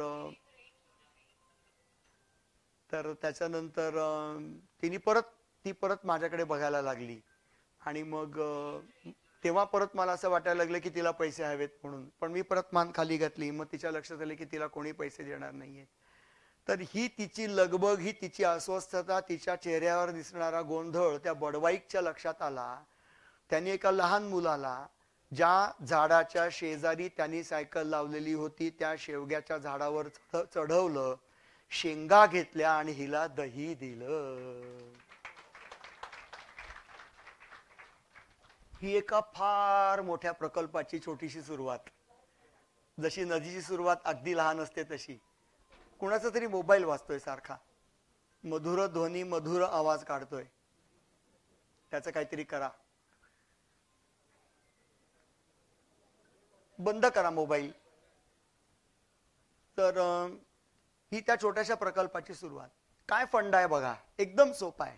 शेतकऱ्यांना फळांची झाडं लावायला द्यायची, बरोबर आहे. ती झाडं ते वाढवतील, बांधावर लावतील, धुऱ्यावर लावतील, शेतीच्या कडेला लावतील, अंगणात लावतील, परसात लावतील, वाटेवर लावतील, वाडीत लावतील, वावरात लावतील, शिवारात लावतील, कुठेही लावतील, पण नैसर्गिक अधिवासात लावणार नाहीत. ती झाडं त्यांनी लावलेली त्यांनी वाढवायची, त्यांची फळं त्यांनी खायची आहेत, बरोबर आहे. आणि झाडामध्ये पर्यावरणशास्त्र आणि अर्थशास्त्राचा सुरेख संगम झालेला असतो. जे झाड याला फळं देणार आहे तेच झाड पक्ष्यांना पण फळं देणार आहे, नाही का. पोपटाचे थवेच्या थवे येतात ना पेरूच्या झाडावरती, तेच पेरू तोही खातो, आपणही खातो. उलट काही जण म्हणतात पोपटाने चोच मारली असेल तर तो पेरू चांगला असतो, असंही काही जण म्हणतात. तर ही कन्सेप्ट, ही सुरुवात होती या प्रकल्पाची. आणि मित्रांनो, मी अत्यंत विनम्रपणे फळं लागलेल्या आंब्याच्या झाडासारखं खाली झुकून तुम्हाला सांगतोय की अशा पद्धतीने गेल्या 7 वर्षामध्ये आम्ही 2.5 लाख झाडं लावली आहेत. आणि याच्यातली 80% झाडं जगली आहेत. 80% झाडं जगली आहेत. 48 गावं या प्रकल्पाला जोडली गेलेली आहेत. माझ्या मित्रांनो, एकच काम करा, फळझाडांची रोपवाटिका सुरू करा आणि आपल्या खेड्यापाड्यामध्ये विखुरलेल्या बांधवांना फळांची झाडं लावायला द्या. काहीही करू नका बाकी. अत्यंत आनंदाने ती झाडं लावणार आहे. तुम्ही स्वतः 2.5 लाख झाडं लावून दाखवा बरं मला. शक्य नाहीये. मग ते तुमचे लांब झालेले हात झाले ना, आदिवासी, गोंड आदिवासी तुमचे लांब झालेले हात झाले ना, एक्सटेंडेड आर्म्स झाले ना, त्यांनी लावली की नाही झाडं. अशा पद्धतीने हा प्रकल्प आम्ही हातात घेतला आणि त्या प्रकल्पाच्या रोपवाटिकेला नाव दिलं डॉक्टर वांगारी माथाई रोपवाटिका. मगाशी फिल्म मध्ये थोडस ते दाखवलं. एक असा झरा होता बरं का, आणि त्या झऱ्याचा असा एक पाणवठा तयार झाला होता आणि त्या पाणवठ्यामध्ये पक्षी येत होते, पाणी पित होते. तर माझ्या असं लक्षात आलं की तो पाणवठा अनैसर्गिक होता. त्या पाणवठ्याचं पाणी कमी झाल्यावरती लक्षात आलं की खाली सिमेंट कॉन्क्रीटचा गिलावा केलाय. कळलं मी काय म्हणतोय ते. तर तिथे प्राणी पडायला लागले, घसरायला लागले, त्यांचे खुबे मोडायला लागले. ज्यांना हुव्स असतात, म्हणजे ज्यांना खुरं असतात, अँग्युलेट्स म्हणतात त्यांना इंग्लिशमध्ये, असे प्राणी घसरायला लागले, पडायला लागले. एक मोठी नीलगाय माझ्या समोर खाली पडली. तिला उचललं पण तिला उठता येईना अजिबात. जेव्हा तिला आम्ही नेलं, ट्रान्सपोर्ट केलं, तेव्हा ट्रान्सपोर्टमध्येच तिचा मृत्यू झाला आणि तिच्या पोटामध्ये गर्भ सापडला. अजूनही आपल्या देशामध्ये सिमेंट कॉन्क्रीटचा गिलावा केलेले पाणवठे आहेत. आहेत की नाही? अभयारण्यांमध्ये आहेत. या पाणवठ्यांची रचना बदलली पाहिजे. ते निसर्गस्नेही पाणवठे झाले पाहिजेत. म्हणून मगाशी जो फोटो दाखवला ना, ते निसर्गस्नेही पाणवठे आम्ही बनवले. 4,500 असे पाणवठे बनवलेत. मी एकट्यानी नाही, लोकांनी बनवलेत. वेगवेगळ्या ठिकाणी बनवलेत. नुकतंच कर्नाटकात शिरसी नावाचं जे ठिकाण आहे तिथे देखील अशा प्रकारचे पाणवठे बनवले. कुठेही अपघात होत नाही, कुठेही ऍक्सिडेंट होत नाही. तर तो जो पाणवठा आहे, त्या पाणवठ्याबद्दल बोलताना मला हे इतके महान लोक आहेत सगळे समोर, मलाही थोडं थोडं लिहायला आवडतं. मीही लिहितो. ऐकायची कविता छोटीशी एखादी आवडेल?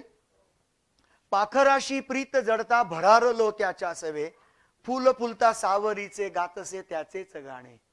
वा वा म्हणा वा.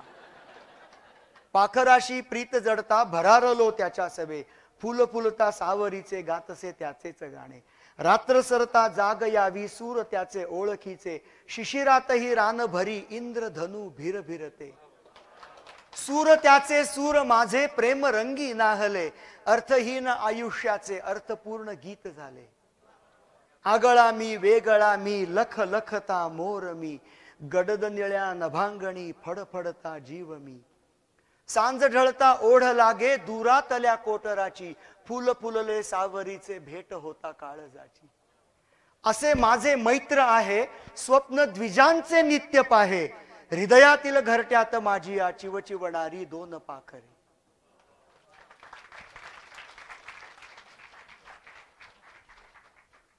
तरीही टाळ्या कमीच वाजल्या.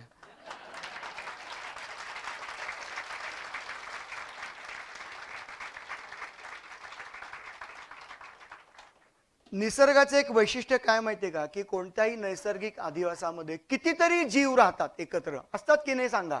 कोण कोण असतं ताई, सांग पटापट. निसर्गात कोण आहे, जंगलात कोण कोण आहे, सांग पटापट. प्रत्येकाने एक एक सांगा, लहान मुलांनी. चला सांग, जंगलात कोण राहतो? हा, किरण. पंढरीनाथ महाराज की जय. ओके. मुंगी राहते. अजून कोण राहतं जंगलात? हा, मुंगूस राहतो. आणखीन कोण? हत्ती राहतो. आणखीन कोण ताई तू सांग? जंगलात सिंह नाही राहत. सिंह माळरानात राहतो. पुढे आणखीन? ससा. काही सांगा पटापट. खारुताई. आणखीन? हरिण राहतं.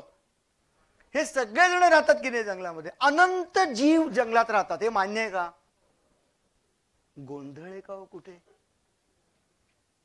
गोंधळ आहे, अनागोंदी आहे, अडचण आहे, आरडाओरडा आहे, काहीही नाहीये. केवढं मोठं वैशिष्ट्य आहे निसर्गाचं.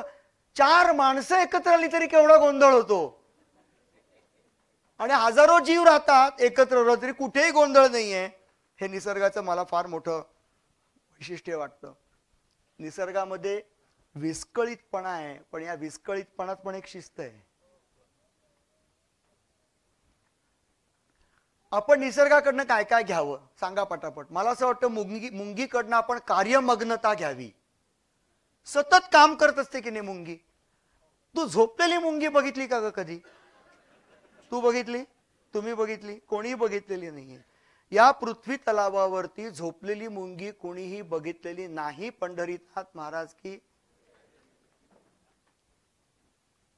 मुंगी फक्त पॉवर नॅप घेते. ती सुद्धा साधारणपणे 24 तासामध्ये 8 मिनिटांची पॉवर नॅप घेते, आणि ती नुसती अशी बसते, झोपतच नाही. ती नुसती एका ठिकाणी बसते. एक मुंगी. तुझं वजन किती आहे अंदाजे? मी फार पिळतो का हिला?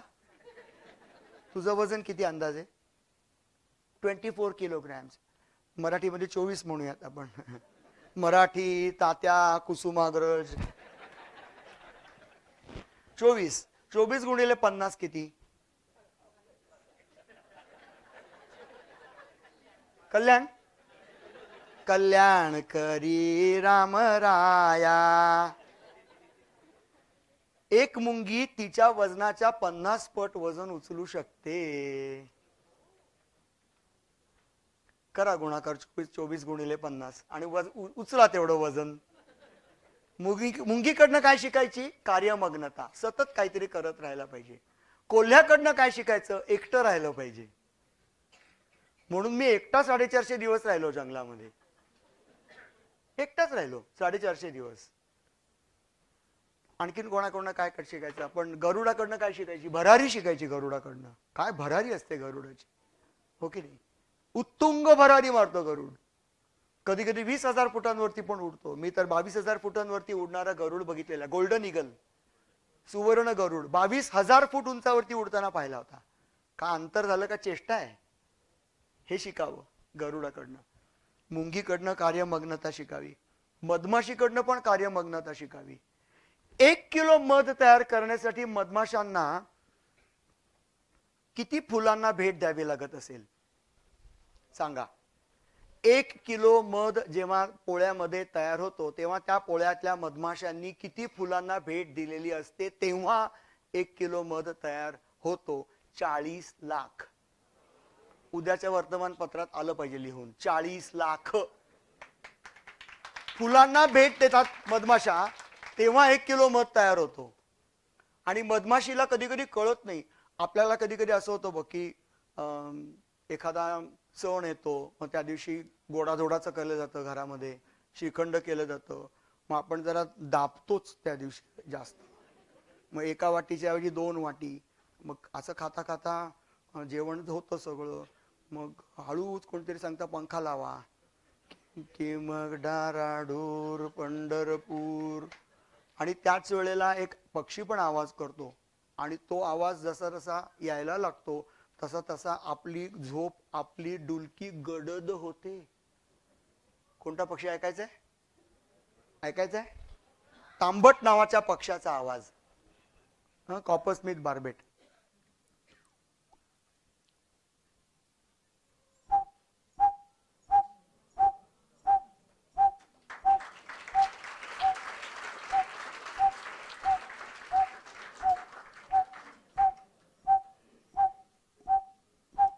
हा आवाज आला की माझा एक संगीताचा कान असलेला मित्र आहे, तो म्हणतो दुपारची शांतता घन होते.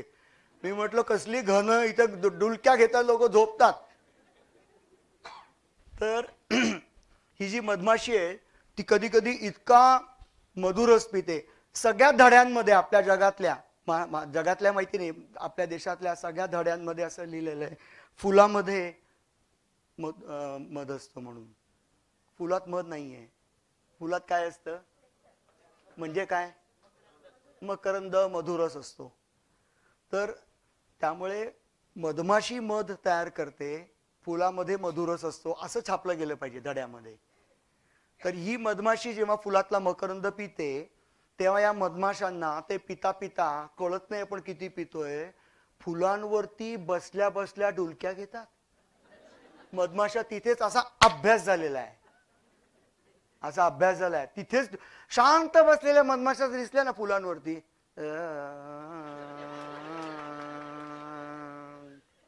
ती पंखांची गुणगुण पण बंद होते. एक मधमाशी एका सेकंदाला किती वेळा पंख हलवत असेल? 200 वेळा. एका सेकंदाला 200 वेळा. हमिंग बर्ड नावाचा पक्षी आहे, एका सेकंदाला 80 वेळा पंख हलवतो. गुणगुण्या नावाचा पक्षी आपल्या देशात नाहीये. तर त्यामुळे मुंगीकडनं, निसर्गाकडनं काय शिकायचं ते मी तुम्हाला सगळ्यांना सांगितलं. आणि असंच करता करता मी पक्षाकडनं शीळ घेतली. मी शीळ वाजवायला सुरुवात केली. मग पहिली शीळ मी कोणती वाजवली तर सुभग नावाच्या पक्षाची.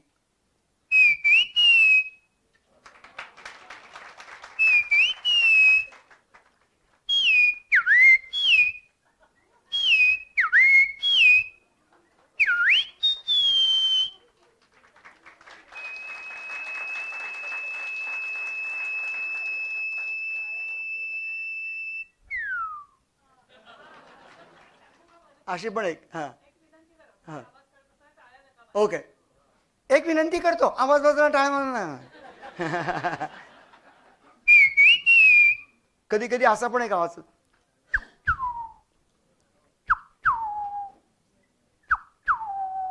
मग हा जो चक्क आहे तो मी शिकलो. तो कस्तूर नावाचा पक्षी, इंडियन ब्लॅकबर्ड.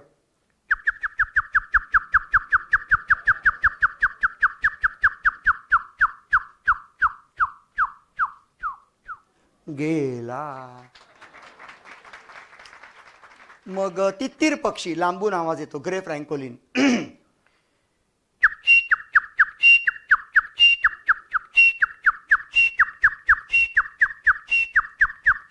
दुसरा त्याला साथ घालतो.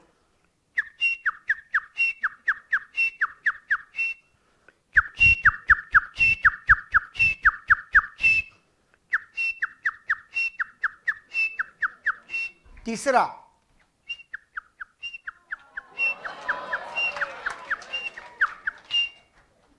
तुम्हाला फील आला, वेगवेगळ्या अंतरावरनं आवाज येत आहेत. मग पावसाचा पण आवाज शिकलो. सखीरी सुन बोले पपिहा उस पार, बोलत ऐसी मीठी बोली, रह रह सुनत पुकार. ओ पपी हे मार न ताने, पिया की सुन जाके बासुरिया. हा जो पावसा आहे असा खडा किंवा चढा आवाज काढतो. त्याच्यासाठी मी आता बोटांचा वापर करणार आहे. शिट्टी वाजवणं अगदी सोपं असतं. शिकायची कोणाला शिट्टी नाहीये? किती प्रयत्न केले? हो का? बर, 2 बोट एकमेकांना जोडायची, करंगळी आणि हे वरचं बोट, तर्जनी, आणि मग हा अँगल ब्रेक करण्यासाठी त्याच्यावरती असा अंगठा ठेवायचा आणि एक ट्रायंगल तयार होतो. हा ट्रायंगल तयार झाला की आपण पोळी लाटताना जशी एकदा रोल करतो तशी जीभ रोल करतं. एकदाच जीभ एकदाच रोल होते, नाहीतर काहीतरी वेडा असेल तो माणूस. दिसतंय? ही माणसाची शिट्टी झाली. आता आपल्याला पक्षाची शिट्टी ऐकायची आहे, पपिहाची शिट्टी ऐकायची आहे. रेडी सगळेजण?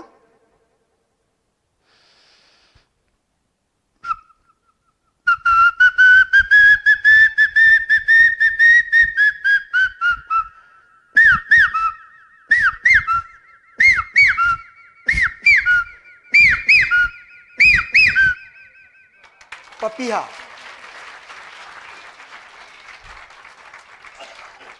सर्प गरुड,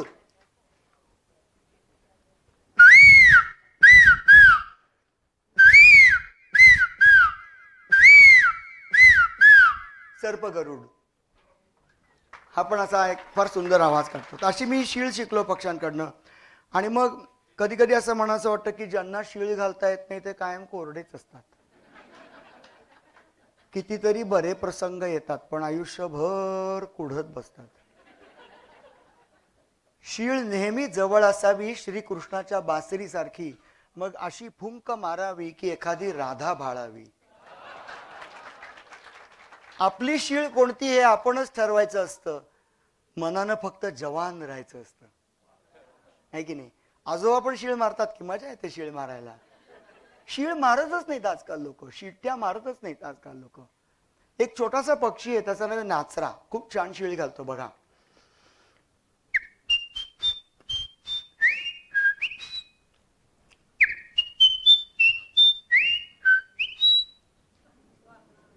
अशी मारतो. मग एक पक्षी येतो म्हणतो, मग दुसरा म्हणतो,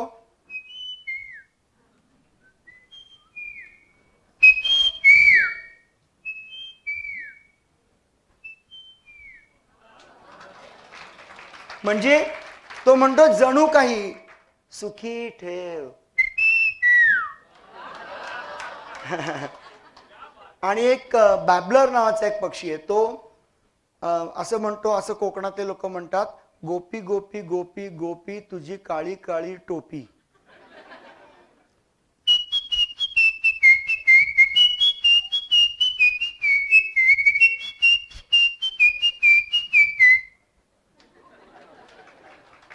मग एक पक्षी म्हणतो,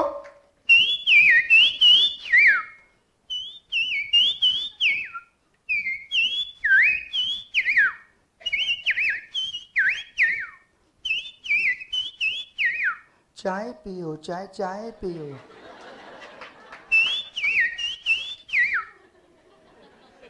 अशी मजा.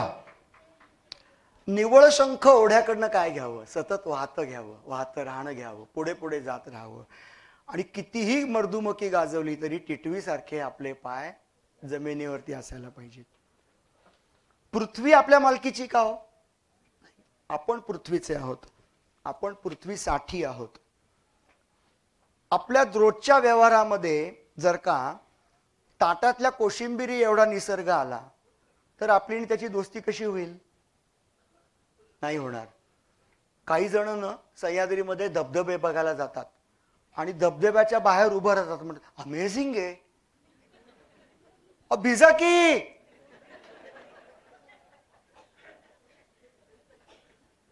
भिजलं पाहिजे, समुद्रामध्ये गेलं पाहिजे, पाण्याच्या लाटांशी खेळलं पाहिजे, मातीमध्ये फिरलं पाहिजे, पायाला माती लागली पाहिजे.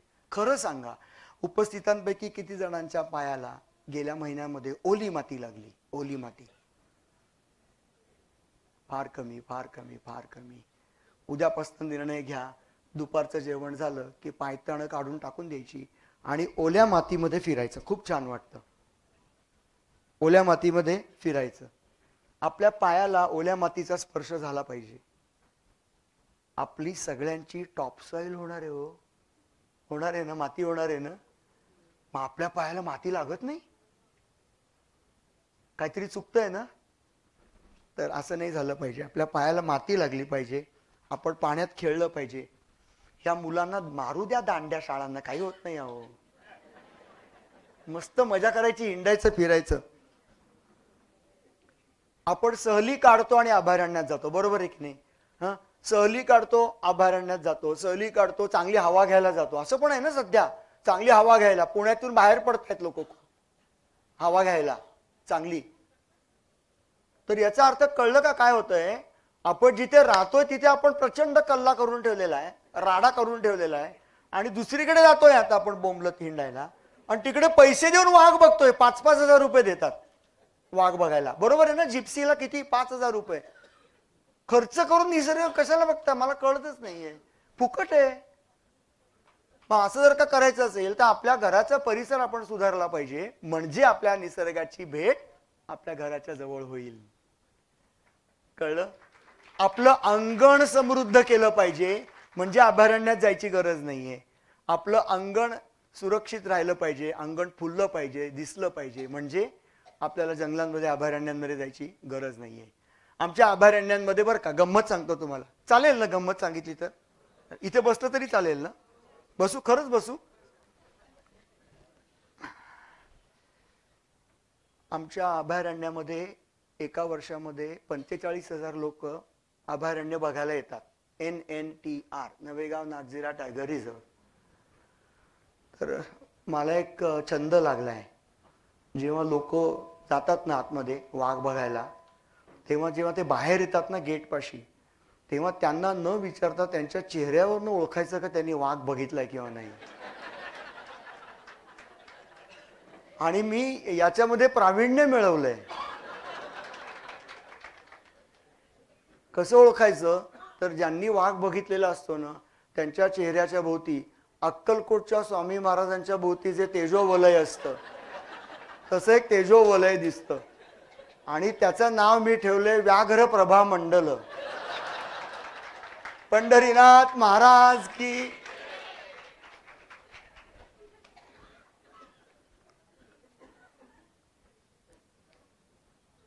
निसर्ग संवर्धनाच्या नावाखाली पशु पक्ष्यांना खायला घालणं बंद करा. पुण्यामध्ये असा एक अंदाज आहे की 5 लाख कबूतर आहेत. या कबुतरांमुळे ब्रॉन्कायटिस, व्हायरल ब्रॉन्कायटिस पण होतोय. खूप वेगवेगळे इश्यूज होत आहेत. लोकांना ICU मध्ये ठेवावं लागतंय.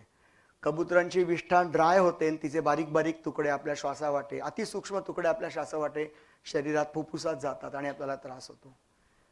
आपली आजी केव्हा तरी तांदूळ निवडता निवडता 4 दाणे पक्ष्यांना टाकायची, ती गोष्ट वेगळी. लोक असं मोठी मोठीनी टाकतायत आता कबुतरांना खायला. त्यामुळे आपण सगळेजण ठरवूयात की आम्ही कधीही कोणत्याही पक्षाला किंवा प्राण्याला खायला घालणार नाही. खूप मोठं काम होईल त्याच्यामुळे, कारण आयुष्यात पहिल्यांदा कबुतरांना व्यायाम होईल हो.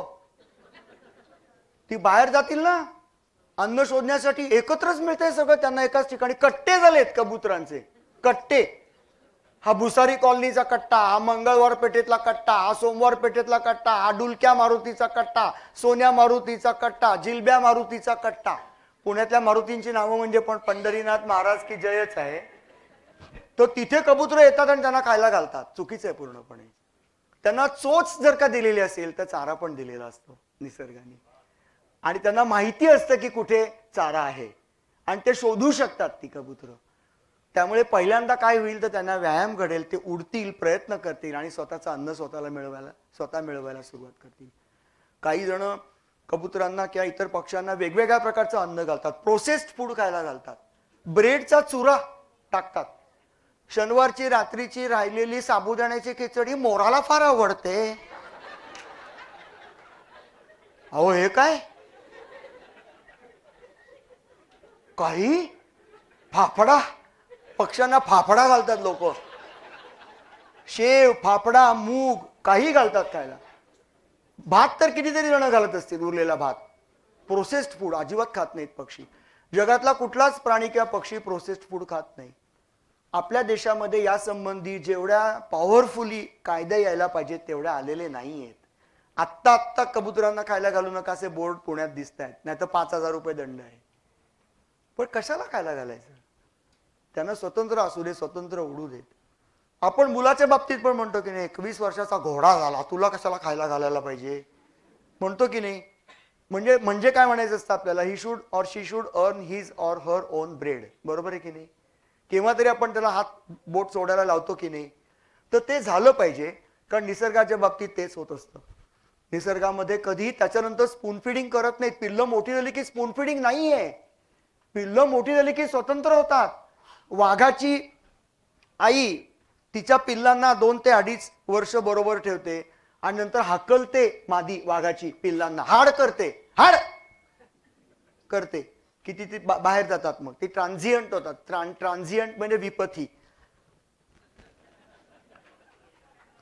मी काही मराठी शब्द कॉइन करण्याचा प्रयत्न करतो, त्यापैकी विपथी हा शब्द एक आहे. नंतर मगाशी काय सांगितलं होतं तुम्हाला, हा, हलवायाची मानसिकता, असे काही शब्द आहेत. किंवा तुम्ही आता बराच वेळ बसतात एका ठिकाणी, तर हा शब्द मराठीत आहे की नाही मला माहिती नाही, पण जर का तुम्ही एका जागी बराच वेळ बसेल असाल तर तुम्हाला जी कला किंवा जी सिद्धी प्राप्त झालेली आहे त्याला म्हणायचं आसन सिद्धी. आसन सिद्धी प्राप्त झाली आहे तुम्हाला. किती वेळ बसला एका ठिकाणी, बापरे. तर ती मादी पिल्लांना हाकलते, मग पिल्ल आपापली फीड करायला लागतात. नर त्यांच्या टेरिटरीज एस्टॅब्लिश करतात आणि पिल्ल जी असते ती आईच्या अवतीभोवती राहतात, मादी पिल्ल. आणि मादी ही तिच्या मुलीला आपल्याच आवास क्षेत्राच्या शेजारी छोटस एक आवास क्षेत्र स्थापन करून देते. आवास क्षेत्र म्हणजे होम रेंज आणि टेरिटरी म्हणजे मुलूक, दोन्हीमध्ये खूप फरक आहे. तर हे आपण शिकलं पाहिजे. तुम्हाला असं वाटतं का की माणसाने निसर्ग साक्षर व्हायला पाहिजे? हा शब्द पण महत्वाचा आहे खूप. निसर्ग साक्षर व्हायला पाहिजे ना. निसर्गाला काय हवंय ते आता कळलं पाहिजे ना. परदेशातली झाडं लावणं, पशु पक्ष्यांना खायला घालणं गरजेचं नाहीये.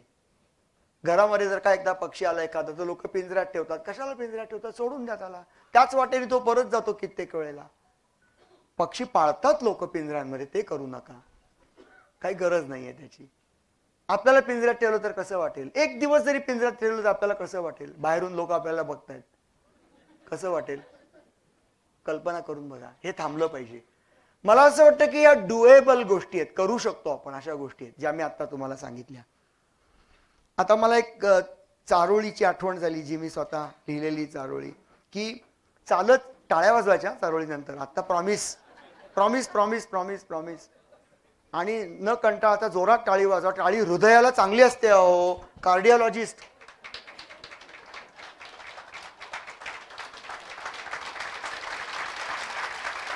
चालत जर का अशी टाळी वाजवली ना तर ती जास्त चांगली असते. आता बघा झोंबल्यासारखं होतं की नाही, हे सगळ्या नर्व्स उद्दीपित होतात, चांगलं असतं ते. तर चालत चालत बघायचं नाही, बघत बघत चालायचं. फांदीवरच्या पक्षासाठी अवघं झाडच राखायचं.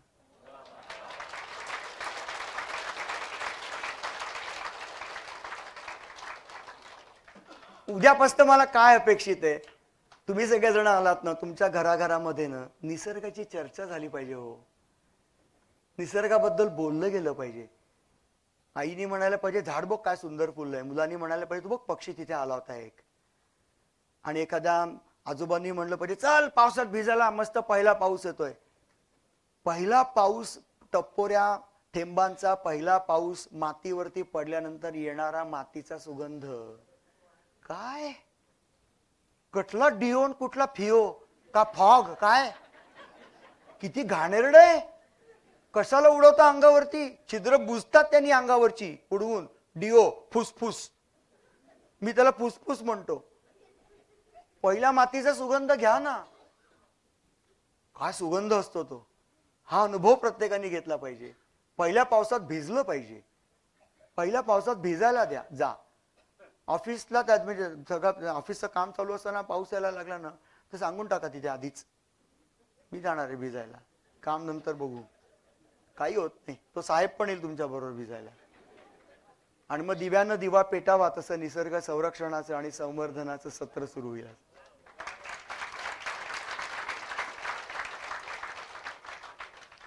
निसर्गात गेलो की आपलं मन चटकन एकाग्र होतं. तसं माझं पण मन चटकन एकाग्र होतंय, माझ्या लक्षात आलं. निसर्गात मन एकाग्र झालं की आपण निसर्गाशी एकरूप होतो. आपण निसर्गाशी एकरूप झालो की त्याच्या संवेदना आपल्याला समजायला लागतात. निसर्गाच्या संवेदना आणि आपल्या संवेदना एक होतात. संवेदनांचं मिलन होतं. आणि मला असं वाटतं की निसर्गासाठी काम करणाऱ्या प्रत्येक व्यक्तीची मूलभूत पात्रता म्हणजे संवेदनांचं मिलन झालं पाहिजे. मग त्याला असा प्रश्न पडणार नाही की इकडे वाघ दिसतो का आणि बिबट्याचं काय झालं, काही नाही, सगळं सारखं वाटेल, सगळं छान वाटेल. आणि सगळं बघावं की नाही निसर्गातलं. लोक फक्त वाघ बघायला कसे काय जातात काय कळत नाही. फक्त वाघ बकेट लिस्ट मध्ये, फक्त बिबट्या, फक्त फ्लेमिंगो, बाकीचं काही बघायचं नाही. आणि इकडे अण्णा माडगुळकर लिहितात, बिनभिंतीची उघडी शाळा, लाखो इथले गुरु, झाडे वेली पशु पाखरे त्यांची गोष्टी करू, बघू बंगला त्या मुंग्यांचा सूर, ऐकूया या भुंग्यांचा, फुला फुलाचे रंग दाखवित उडते फुल पाखरू, कसा जोंधळा राणी रुजतो, उंदीर मामा कोठे निजतो, खबदाडातील खजिना त्याचा फस्त खाऊनी करू, बिनभिंतीची उघडी शाळा, लाखो इथले गुरु. काटा अंगावरती, हे बघा काटा, हे गुरु आहेत, ते गुरु आहेत, ते गुरु आहेत, हो की नाही. सुगरण हा पक्षी एकेकाळी डॉक्टर सालीम अलींचा गुरु होता आणि त्यांनी त्याचा अभ्यास केल्यावरती लक्षात आलं की नर घरटं बांधतो आणि मग मादी व्हिजिट करते घरट्याला आणि ती चेक करते धागा जोखून तपासून ओढून वगैरे, आणि तिला पसंत पडला तरच ते घरटं पुढे तो नर बांधतो, नाही तो सोडून दिलं जातं. पंढरीनाथ महाराज की. सुगरण बांधी उलटा वाडा, पाण्यावरती चाले घोडा, मासोळी सम बिन पायाचे बेडकीचे लेकरू, झाडे वेली पशु पाखरे यांची गोष्टी करू. उद्यापासनं बोलायला सुरुवात करा यांच्याशी. काय म्हणतेय चिमणी, काय म्हणतेय चिवताई, बोलून बघ ना एकदा तिच्याशी, फार मजा येईल. असं बोलायला लागलो तर, हो की नाही. खोपा इनला इनला जसा गिलक्याचा कोसा, पाखराची कारागिरी जरा देख रे मानसा, तिची उलुशिक चोच तेच दात तेच ओठ, तुला दिलं र देवानं 2 हात 10 बोट. काय लिहून ठेवलंय. हॅट्स ऑफ, या सगळ्यांना हॅट्स ऑफ. तर मी काय सांगितलं, संवेदनांचं मिलन ही निसर्गासाठी काम करणाऱ्या व्यक्तीची मूलभूत पात्रता आहे. अशी जी माणसं असतात ना, ते सगळे कृत्रिम आधार काढून टाकल्याने, जगात कुठेही सोडलं ना तरी संध्याकाळी आपल्याच घरी परत येणाऱ्या मांजरीसारखी अशी व्यक्ती निसर्गाकडेच जाते. आणि निसर्गाचं भलं हेच त्याचं आयुष्य बनतं. निसर्गाचं भलं हेच आयुष्य आहे आपलं, असायला पाहिजे, हो की नाही. किती घेतो की नाही आपण निसर्गाकडनं, लहानपणापासून, श्वास घेण्यापासून. पहिला श्वास निसर्गातूनच येतो, हो की नाही. तर त्यामुळे दिलं पाहिजे की नाही थोडंसं तरी निसर्गाला. काय द्यायचं, कसं द्यायचं ते आपलं आपण ठरवावं. आपल्या दैनंदिनीचा ताळेबंद मांडावा, पर्यावरणाचा ताळेबंद मांडावा. मी सकाळी उठल्यापासून रात्री झोपेपर्यंत निसर्गाचा कुठे कुठे वापर केला, कुठे कुठे जास्त वापर केला, तो कमी करता येईल का मला वापर, मी उगाच स्कूटर वापरली का, असं ठरवावं प्रत्येकाने आपापल्या मनाशी. झाडाला पाणी घालण्याचा आनंद घ्या. लहान मुलांना झारी द्या आणून एक छोटीशी, आणि त्या झारीमध्ये जे भिजणारं झाड त्यांना बघू द्या. काय सुंदर दिसतं ना. पहिल्या पावसामध्ये भिजणारं झाड पण फार सुंदर दिसतं. त्यामुळे लोक जे, आता इथे मला एक ऍक्शन पॉइंट सुचतं. मला काय आहे ना, किती बोलावं ते खरं कळत नाही कधी कधी. मी आपला सुटलो की सुटतोच. तर झाडाला जेव्हा तुम्ही पाणी घालता ना, तेव्हा हे जर का झाड असेल ना असं असं, तर इथे पाणी गेलं पाहिजे. लक्षात ठेवा, उद्यापासनं तुम्ही खाली पाणी घालता, कधीही जगात असं पाणी घातलं जात नाही. कळलं का मी काय म्हणतोय ते. त्याच्या नाकातोंडात पाणी गेलं पाहिजे. आमचा गोंडी कास्तकार जो आहे, कास्तकार म्हणजे शेतकरी, म्हणजे गोंड आदिवासी शेतकरी जो आहे, तो म्हणतो की आजी धानाच्या नाकातोंडात पाणी गेला जी. धानाच्या म्हणजे भाताच्या नाकातोंडात पाणी गेलं तर तो तारावरून वरती येतो. विचार तरी करतो का आपण कधी असा. आपण पाईप घेतो, भसवा भस त्याच्या खाली. आमच्या इकडे म्हणतात भको भको पाणी सोडला, विदर्भातली भाषा ती यायला लागली मला आता थोडी थोडी. तर तेवढं पाणी सोडायची गरज नाहीये. त्याला वर पाणी घालायला सांगा. या मुलांना झारी आणून द्या, घराच्या जवळचं छोटंसं झुडूप निवडा आणि त्यांना शांतपणे त्या झाडाकडे बघत बघत पाणी घालायला सांगा. झाडाला पाणी घालायचा आनंद त्यांना घेऊ द्या. पानं कशी भिजतात आणि भिजायला लागली की कशी डोलतात, आपोआप डोलायला लागतात अशी अशी. किती छान वाटतं बघताना सुद्धा. हा निसर्ग आहे हो, हे आपल्या अंगणात आहे सगळं. तर त्याचं भलं हे आपलं आयुष्य आपण मानलं पाहिजे. काय माहिती का, सर्वसाधारणपणे ना माणूस सुखाच्या कोशातून बाहेर पडत नाही. मान्य. सुखाचा कोश कोणालाही सोडायचा नसतो. सुखाचा कोश आपण जोपर्यंत सोडत नाही तोपर्यंत आपण निसर्गाचं संवर्धन करू शकत नाही. मी 46-47 डिग्री सेल्सिअस टेम्परेचर मध्ये पण काम करतो. तुम्ही येऊन बघा, मी काळा पडतो नंतर तिकडे. आणि याच्यापेक्षा जास्त क्रेडिट अनघा माझी बायको, तिला दिलं पाहिजे. ती ओट्यापाशी उभं राहून 46 डिग्री सेंटीग्रेड टेम्परेचर मध्ये पत्र्याच्या घरामध्ये खाली स्वयंपाक करते. सुखाचा कोश सोडून दिला म्हणून आम्ही थोडंसं काहीतरी करू शकलो. त्यामुळे आपल्याला असं करायचंय सगळ्यांना मिळून की आपल्याला आपण निसर्गासाठी काय करू शकतो हे डिफाईन करायचंय, हे ठरवायचंय, त्याची व्याख्या करायची आहे आणि अत्यंत प्रामाणिकपणे रोज ते करायचंय, रिलिजियसली. जसं आपण देवळात जातो तसं. मी माणसांमधला माणूस आहे, मला माणसं आवडतात. माणसांमध्ये राहून माणसांबरोबर घेऊन निसर्ग संवर्धनाचं काम करता येतं याचा आम्ही अनुभव घेतोय. आता तुम्ही आपल्या देशातली, महाराष्ट्रातली कोणतीही पर्यावरणाची यशकथा बघा, माणसांबरोबर काम उभं राहिलेलं आहे. हो, राळेगण सिद्धीचे अण्णा हजारे असतील, पोपटराव पवार असतील हिवरे बाजाराचे, डॉक्टर सतीश गोगुलवार असतील कुरखेड्याचे, मोहन हिराबाई हिरालाल असतील चंद्रपूरचे, मेधाताई पाटकर असतील, तिकडे वरती सुंदरलालजी बहुगुणा असतील, चंडीप्रसाद भट असतील, राजेंद्र सिंह असतील. माणसांना बरोबर घेऊन काम केलं ना. आयसोलेशन मध्ये केलं का काम कोणी? एकट्याने कोणी काही केलं नाही, माणसांना एकत्र घेऊन काम केलं. तोच अनुभव आम्ही घेतोय. उदंड ताकद असते, प्रचंड ताकद असते, अपरंपार ताकद असते. ती ताकद आपण ओळखली पाहिजे आणि म्हणून त्यांच्या बरोबर आपण काम केलं पाहिजे. आपण माणसांच्या बरोबर काम करायला सुरुवात केल्यानंतर मी चा आम्ही होतो. माणसांबरोबर काम करायला सुरुवात केल्यानंतर मी चा आम्ही होतो आणि त्याचा आम्ही अनुभव घेतोय. यालाच conservation with the local people किंवा सहभागी संवर्धन, सहभागी संवर्धन, त्यांचा सहभाग आहे याच्यामध्ये, हा करण्याचा आमचा प्रयत्न आहे. साधारणपणे आपल्या सगळ्या जगातल्या मोठ्या मोठ्या शहरांची अवस्था कशी झालेली आहे तर एका झाडावरती 100 गरुड बसल्यासारखी झालेली आहे. हा प्रत्येक गरुड स्वतःचा मुलूख प्रस्थापित करण्याच्या ताकदीचा आहे, पण बाहेर पडत नाहीत कोणी. बाहेर पडलं पाहिजे. पर्यावरणाच्या यशकथा शहरात नाही निर्माण होणार आहेत. जिथे बायोडायव्हर्सिटी आहे, जिथे विविधता आहे, त्या ठिकाणी आपल्याला जायला पाहिजे की नाही. तिथेच तर आपल्याला निसर्ग वाचवायचा आहे की नाही. हे करण्यासाठी म्हणून आपण सगळ्यांनी एकत्र येऊन प्रयोग केले पाहिजेत, प्रयत्न केले पाहिजेत असं मला वाटतं. मी आता थांबतो. खूप खूप धन्यवाद. धन्यवाद.